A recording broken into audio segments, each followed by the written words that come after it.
Hi, Casselberrians. It is now time to have a casual conversation for the beneficial good of our community.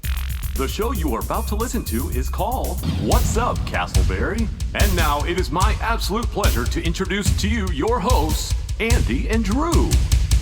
Oh, and don't forget that lovely producer, Robin. What's up, podcast listeners? It's Andy and Drew here. Welcome back. Episode number 80. 80.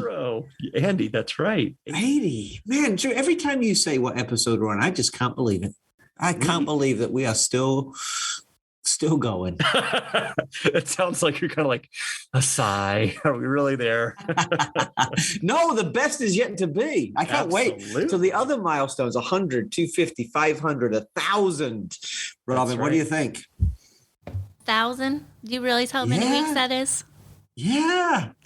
Robin, we're in it for the long haul, girl. It's like 20 years, Robin. Oh, my goodness. Because, listener, we are from Casselberry and committed to all things Casselberry. If you're the next 20 years. That's right. If you're new to us, welcome to the program. We have a weekly conversation. Andy and I, we're pastors, friends, and residents, along with producer Robin here. And we love to have good conversations with different guests on a multitude of platforms, talking about a multitude of things in our great city of Casselberry. Andy, last week we heard from a Casselberry citizen, our beloved Drew Acosta, who among many other talents gave us his top 10 impersonations. Andy, what impersonations can you do besides impersonating a podcast host? That was a really dad joke. You had been working on that for a while. I had been. You know, my kids tell me I'm terrible at impersonations. I try. So, well, what's one you try? All right, okay. You guys know The Office, right? I know you do, Drew. Of course. This is my Stanley. Boy, have you lost your mind? Because I'll help you find it. So that's my Stanley. Cool. I think that's about it. What about you? What do you got? Robin, you're speechless. What do you say? What does that expression mean? I'm speechless too, and this is an audio podcast. Boy, have you lost your mind? Because I'll help you find it. You know that scene? I do very well. You know, I'm hearing groans coming from my son's bedroom across the hallway, actually. He's like, he didn't really just do that on air, did he? Not a fan. I loved the effort. I love the enthusiasm behind Stanley. You asked if I do one. I do one. It's a throwback. Okay. It started as Pee Wee Herman, but it's kind of morphed into Kermit the Frog. So, so here we go. Hello, producer Robin. How are you today? It's nice to meet you. Oh my God. It's nice to meet you. No, that's like Cookie Monster.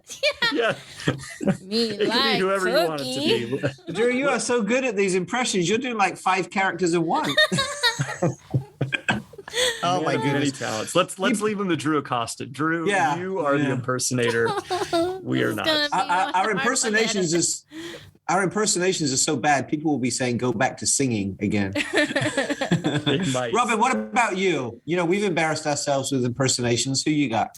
Well, I think I can actually do one that Drew did last week. Linda Richmond, who is played by Mike Myers from like early 90s SNL. Yes, let's hear it in New York. Welcome to Coffee Talk. I'm your host, Linda Richmond. Whoa, by far the best. That is much better than... That was fantastic. Thank you. Coffee Talk. Love it. I remember that when I was younger watching that, and I just would always like run around going, welcome to Coffee Talk. I can also do Beautiful. Fran Drescher. Oh, Not very no. well. I don't know who Mr. that Sheffield. is. Oh, the nanny. There was this show called The Nanny, and I have nightmares about that. She had that She annoying is my laugh. idol. Yep, that laugh was something else. Actually, Robin, that laugh you gave sounded like Janice from Friends. It's the same actress. It's the is same it really? actress. Okay, Yes, that's gotcha. funny. How about that? That kind of hyena type laugh? Yep. She is. I can't even talk to you anymore. I'm muting myself. She's the lady who goes, oh my God, Chandler. Yep, that's her. Same actress.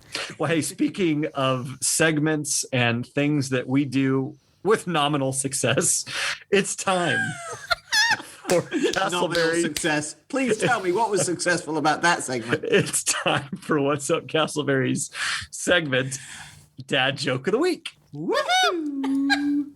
All right. I'm being honest, you guys. I came up with this joke all on my own. I did not Google. I pulled it out of my head, and here it is.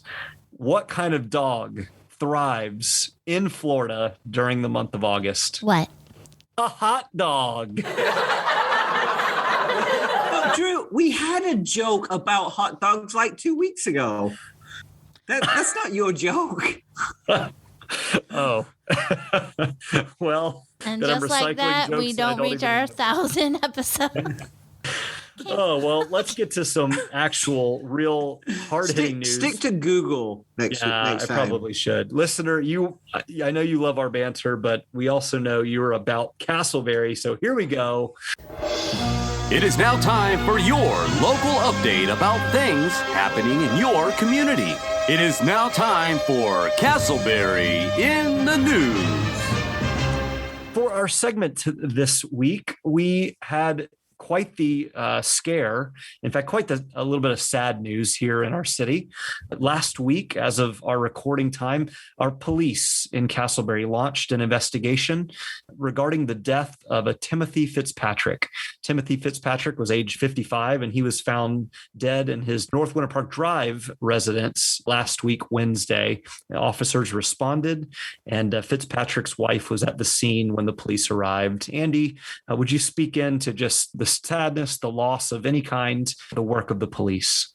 Yeah, this was a very difficult situation. I first saw about it on some of our social media groups, asking what was going on. And a lot of people were following that conversation. And as often happens on Facebook pages, there's lots of speculation and stuff like that, which isn't very helpful at all, especially in tragic situations. But it came out the next day, I believe that the TV crews picked it up, that there was a gentleman who had died relatively young, 55. I think initially it was considered a suicide, and then maybe they launched a homicide investigation as well. But just very sad loss in our community. I didn't know the people, but we mourn with those who mourn and we grieve with those who grieve. But as I was reflecting on that, I recall my own experiences of being in situations like that with our Casselberry police. There are times when I've been called out as a police chaplain to go on those very difficult calls with them where there's been a loss or a tragedy and there's some comfort and care that needs to be extended. And I only go them once in a while, but brave, courageous police officers never know what they're going to face when they're responding to a call. And people don't call the police when life is going well. And so in the midst of this loss for our community and the pain and the questions and the wondering, I do just want to acknowledge the great work that our police department does to keep us safe, even though keeping us safe often involves putting themselves at risk and going into some very difficult situations. So our prayers are with the friends and family of Mr. Fitzpatrick, and our gratitude and thanks go towards the Casselberry Police Department, who do an incredible job in difficult situations, keeping our community as safe as they can. Very well said, Andy. Thank you. And thank you to all who serve on really the front lines of difficult circumstances. I'm privileged to know a few police officers myself. And what I so often hear from them is the word duty, that they literally wake up and find that it is their duty, their responsibility to go in, even when it's something as tragic or difficult as death. So thank you to all who serve. All right, it's now time to highlight one of our community partners. We are always looking for sponsors here on the podcast, but as we are between sponsors right now, we are going to highlight one of our great community partners. And today we have Church Together. Church Together exists to connect people together with Christ in our community and for our city. Together is the word that defines what occurs when relationships are working well, and we want to help you make life's most important relationships work. We'd love for you to join us on a Sunday morning at 10 o'clock and find out more about our church community at www.ourchurchtogether.com. Ladies and gentlemen, welcome back to our favorite part of the show because we get to turn the spotlight on one of our community members. And we are thrilled today that we have got a very good friend of Drew, Robin, and myself. His name is Cristian Moscoso. You may have heard of his name because although he hasn't been a guest on the show yet, we have mentioned his name several times because Cristian is actually our graphic designer who designed the What's Up Casselberry logo. Now, as an artist, Cristian, you are many things. An artist is one of them. Tell us a little bit about some of the nuance and structure and feel that you are going for in our What's Up Casselberry logo. Well, let me put it this way, Andy. I put as much time and thought as the amount of money that you guys gave me for it. And so there was a lot of thought, a lot of time invested in this. And so right. You guys would know exactly how much that is. That's good. Well, that was a great answer. And we got what we paid for. We got more than we paid for. I love our logo. You are marketing yourself well, full of wisdom, with an impressive beard right now, a little bit of gray sprinkled in. Cristian, you have developed a lot of wisdom over the years and through your different life experiences and regarding your family and ministry and involvement in Casselberry. Tell us a little bit about yourself. Tell the listeners kind of who you are. Wow. Well, I'm Cristian Moscoso. I was born in Guatemala. I recently became an American citizen, so that's awesome. I am a pastor. Congratulations. Thank you. And for being a pastor or an American? Both. I was going for both, I'm sure. Well, thank you. Well, I'm a pastor at Metro Life Church, and I've been there for 3.5 years now. And yeah, I love the Lord. I love people, and that's why I'm doing what I do. Design, graphic design is not something I do professionally, but I do it as a hobby. I mean, anyone who's seen your work would say it's not something you should do professionally. Just kidding. I know. But yeah, so I don't know about the wisdom part of it. I appreciate you saying I'm wise. I don't know about that. Well, you're wise in that you married up. You have a beautiful wife, Megan, and then tell special children as well. Absolutely. I married a beautiful woman. Her name is Megan, and she's clearly the one with a bad taste. And I'm comfortable with being the one with good taste in the relationship. We have 2 children, Tiago, who is 7, and Nora, who is 3 years old. And I love my kids. Thankfully they inherited their mom's looks, and praise the Lord for that. Well, Cristian, we love Metro Life Church. They've become a real community center within our city, and leading so many projects that we all partner on together to serve our city. And you've been there 3.5 years, as you said. What do you love about the church? Well, what I love about the church is, first of all, that the church, as opposed to what many people think, it's not man's idea. The church did not start as a project that was created by man, but the church is God's idea. And that's why I'm there. I love it. It's imperfect, which is good because there's room for me. But I love the church. I love the fact that God decided that he wants his people to be here and to be active and to get to tell others about the good news of the gospel. As his children, we get to do justice, we get to love mercy, and to walk humbly before him. And that's my hope. That's what I want to do, even if I do so imperfectly at times. But yeah, I absolutely love the church. I specifically love Metro Life Church. It's a church that has welcomed me with their arms wide open, and I love the hope that we do have with the community. I appreciate that specifically here in Casselberry, I've seen a community of churches and pastors that are so willing to partner. That's how I got to know you both. And so I just absolutely love that. I was going to say, just for a little bit of context, listener, Cristian got to know Andy and myself, and we got to know him and Metro Life through some joint partnered events, serving our community and sharing about this great God that Cristian mentioned. We were a part of the Easter egg event and the Funtober Fall Festival event, and more recently have served with Metro Life and kind of coming alongside neighbor to neighbor and caring for individuals in Casselberry that have some physical needs with their homes and properties there. Cristian, you have literally been ministering and living out your faith around the world. You've served in Guatemala, you've served in Kuala Lumpur, Malaysia, and now in the city of Casselberry, Florida. Tell us maybe a couple of distinctions between those 3 places specifically. I know you've been in Dallas and other places, but just in terms of what is the difference between Guatemala, Malaysia, in Orlando, Florida? The food, man, the food. I'm just kidding. Are you saying Casselberry's got some great food places? Is that what you're saying? Yes, that's it. That's it. No, I don't know. It's a really interesting question because there's a lot of things that are different. There's different context. In Malaysia, for example, it's a Muslim country. And so it's a Muslim country, but it's an open country. And so you have people from very different religious backgrounds, and people are very comfortable talking about religion. So you get in a cab and you have a Muslim taxi driver, and his first question will be like, "Oh, your name's Christian. What's your religion?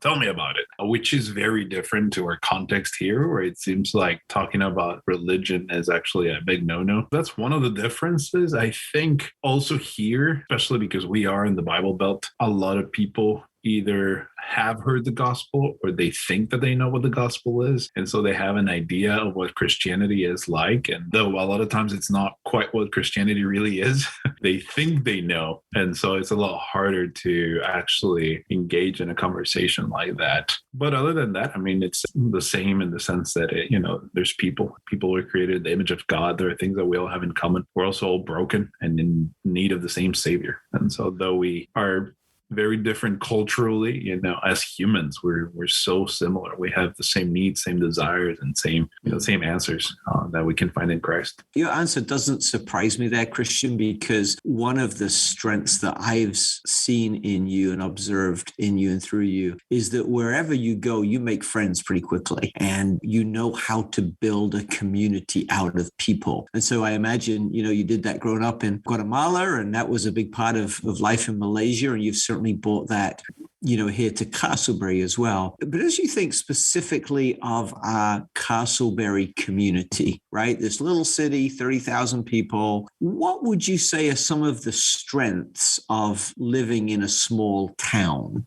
Something I love about Casselberry is that we first moved to Casselberry in 2015. And then we tried, like you mentioned, we tried to get involved in all the community activities. And so we would go to the food truck things that happened. We would go down the streets for Christmas whenever Santa drives around. And all those little, very Casselberry things, we try to participate. And we always found the community to be very open to friendships. It was interesting that you get to, just by participating in the regular things, you start recognizing people, you start seeing people are very willing to get to know one another, to talk to one another. During the time that we've been able to serve to different degrees in Casselberry, people have always very open to not only to help, but also to being helped. I appreciate that because that's not always something that you find everywhere you go. And maybe to flip the question on its head a bit, as you think about where we are currently and where the city hopes to be in the coming years, for you, Christian, as having a young family and thinking about other, younger families that maybe will make Casselberry home for years and years to come, where would you like to see the city improve, both in its spiritual condition, but also just as a whole, as a destination, as a place to raise a family? Something I noticed in Casselberry, and I think this is more human nature, but it was very clear to me when we moved to Casselberry, was how kind people are when they see one another face to face.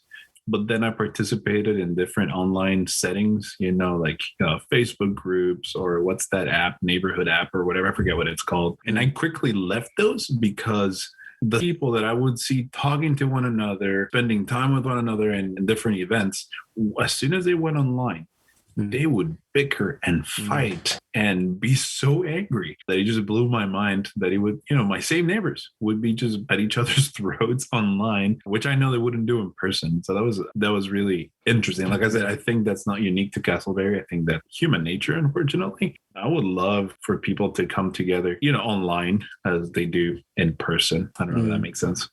That makes perfect sense, Christian. I wish that we could be face to face who we are online. I was actually listening to a social commentator the other day, and he was talking about the Roman Empire and the collapse of the Roman Empire and some of the factors that went into that. And, at the time, there was a lot of love for Rome because they did some great things, right? They built the roads, they created infrastructure, they got water from A to B to C through their underground pipes. But one of the problems was that the pipes that they laid were made of lead. And so everybody was celebrating how great these water pipes were, but they didn't realize that lead was getting into their water, which was killing them. And that was one of the factors that contributed to the fall of Rome. And this commentator went on to say that he's concerned that social media is the lead pipes of our day.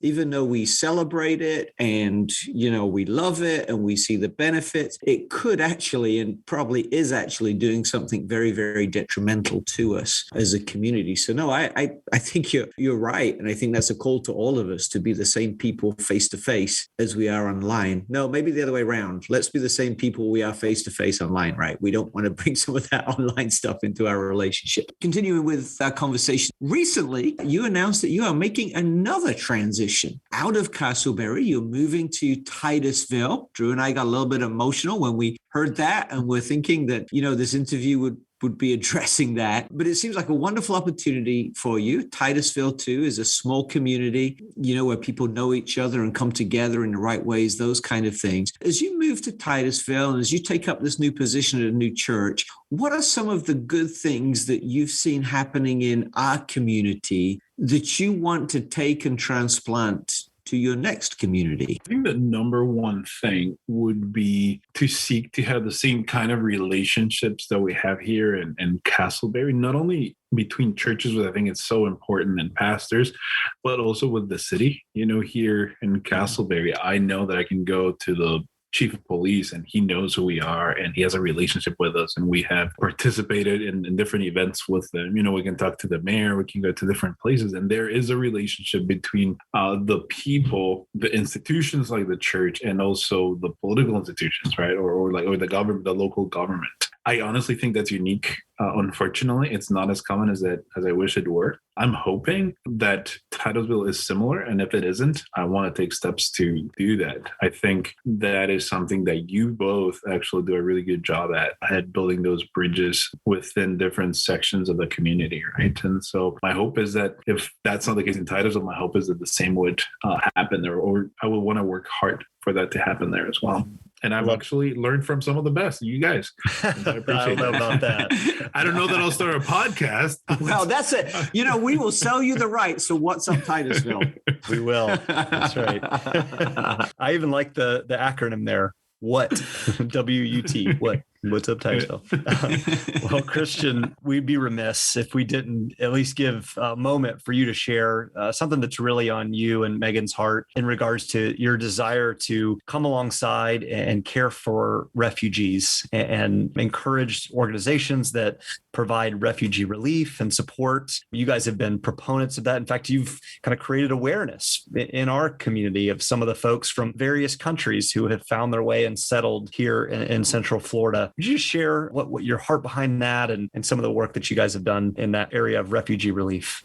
Sure. So there's two ways in which we've been involved with refugee relief. The number one thing that I've participated on, there's this thing called the Refugee Church Alliance. We call it the RCA. It's a group of churches, not only in Casselberry, but around the greater Orlando area, that have come together specifically to serve the refugees in our area. Not to get into politics or anything, but during the previous administration, that went down significantly. And so for the past 4 years, there hasn't been much work. A lot of the organizations locally that were helping refugees resettle had to shut down. But this year, we're finally seeing them open up again. And so we're excited about the possibility of helping those people that are escaping very different realities, that are coming, that are pursuing the American dream, who have been vetted, who have been evaluated by people in refugee camps, will be coming here. They're coming with a desire to be part of the American experiment, to work for the good of the city and the country. They just want an opportunity to have a life and to give an opportunity for their children and for the generations to come. And so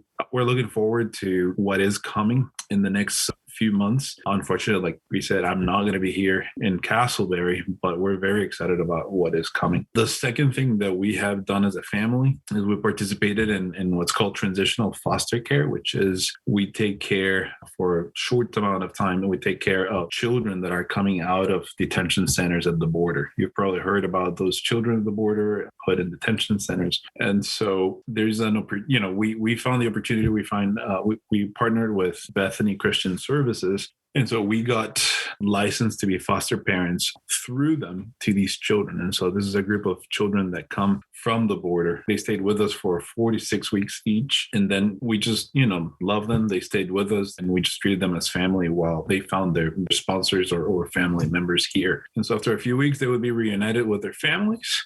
And so for them, it was good because they were able to be part of a house, of a family, instead of being in a detention center. And so that's something that has really blessed us. It's really helped us put a face on a conversation that is usually really politicized, when it comes to the border. And whether, it doesn't matter what you think about the situation of the border, the reality is that there are children and there are people that are there, and whatever, the opinion of the reality is that there are kids and people that need to be treated with dignity, right? And that need to be shown love. And so if anybody that hears this is interested in looking into it, I would recommend them reaching out to Bethany Christian Services, because there's very different opportunities and many opportunities for you to serve. And if you can't do it personally, I'm sure you can connect with them to help in other ways to help support those that can foster them. That's something that's unique to this area, not other than Michigan. I don't think there's any other places around the country that are doing the same thing. And so